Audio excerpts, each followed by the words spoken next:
wishes to speak should just raise their virtual hand, and either Vice Chair Timmons or I will make sure you can jump in. Additionally, members who wish to claim their individual 5 minutes to question each witness pursuant to Clause 2J2 of Rule 11 will be permitted to do so following a period of extended questioning. Okay, I'd like to now invite Vice Chair Timmons to share some opening remarks as well. Thank you, Mr. Chairman. I'd like to thank everybody for joining us for the first hearing in 2022. And I want to thank our witnesses for being here to provide an update on their progress in implementing this committee's previous recommendations. And in my view, our hearing today has two purposes. First, to give our witnesses, our partners in implementation, an opportunity to discuss the good work that's being done to improve the House and help us better serve our constituents. Second, to hear about the recommendations that still need some attention, to identify obstacles, and to learn how we can work with you to begin to move those recommendations forward. And it's important to highlight here that our committee doesn't make recommendations merely for the purpose of building a historical record, but rather we are here to make actual change to improve how Congress works. And we can do that by following up on the recommendations we have made and by doing what we can to ensure that they are implemented. Indeed, this has been one of the distinguishing aspects of the Select Committee, and I believe there's an advantage that the committee's extension through the entirety of this Congress has afforded us. I give the chairman and our fellow committee members credit for making implementation a priority as we have continued our other work.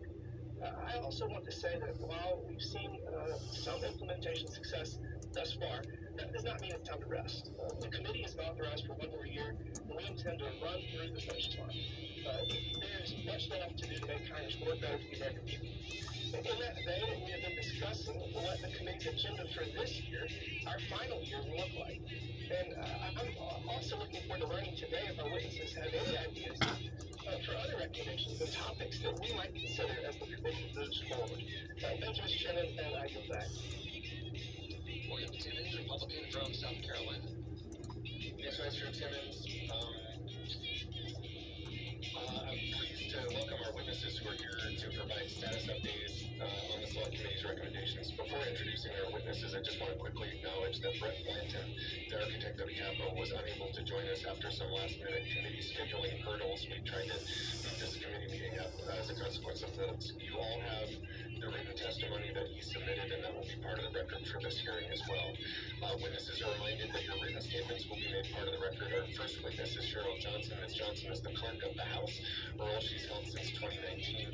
Previously she served as the director of the Smithsonian's Office of Governmental Relations.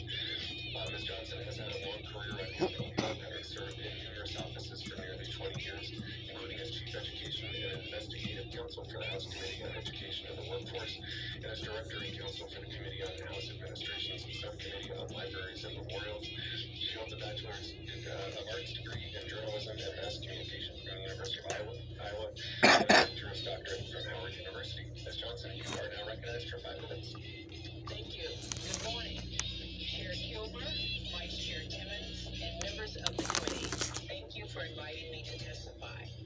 The Office of the Clerk pursues numerous and diverse goals and priorities. Primary is supporting the day-to-day operations of the House. I have submitted my written testimony, and I will highlight some of it now. To start, one of the recommendations made by this committee has been implemented already. With this Congress, the House rules continued the policy adopted last Congress that allows committees to electronically submit committee reports and related material electronically. Clerk staff implemented and maintained a secure email-based solution. This change in process was welcome and has had no negative impact. Related to the electronic submission of committee reports is the electronic submission of bills and resolutions. Members and staff can do this via the e-hopper, a secure email-based alternative to the historic wooden box on the House floor. The e-hopper is now the House primary way of introducing bills. Currently, my staff is working to deliver an improved e-hopper experience for members and their staff. This updated solution will meet the needs of the bill clerks as they process an increasing number of bills while improving the user experience for members and staff. As the committee is aware, my staff, along with the Office of Legislative Counsel and contractors, continue to build a suite of software programs that will create comparisons between legislative texts. Understanding legislative text changes is critical to making decisions on pending legislation. As part of our